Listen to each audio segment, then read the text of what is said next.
Praise the lord. ఈరోజు నేను మీకు ఒక స్టోరీ చెప్తాను. మీకు తెలిస్తే కామెంట్ చేయండి. ఒక అంకుల్కి 2 పిల్లలు ఉంటారు.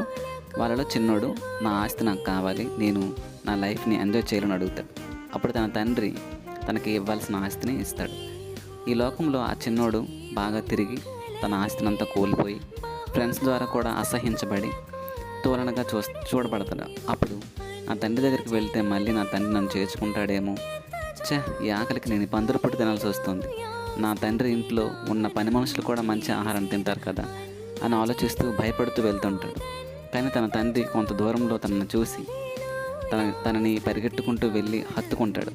అలాగే మనం కూడా ఈ లోకంలో చిన్న చిన్న తప్పులు చేసిన తర్వాత మళ్ళీ దేవుని దగ్గరికి వెళ్ళడానికి భయపడతాం. కానీ ఏ భయము లేకుండా ధైర్యంగా మనం వెళ్ళొచ్చు. ఎందుకంటే మన కోసం తన నిరంతరం తన రెండు చేతులు చాపి మన వైపు ఎదురు చూస్తూ ఉంటారు. ఆమెన్.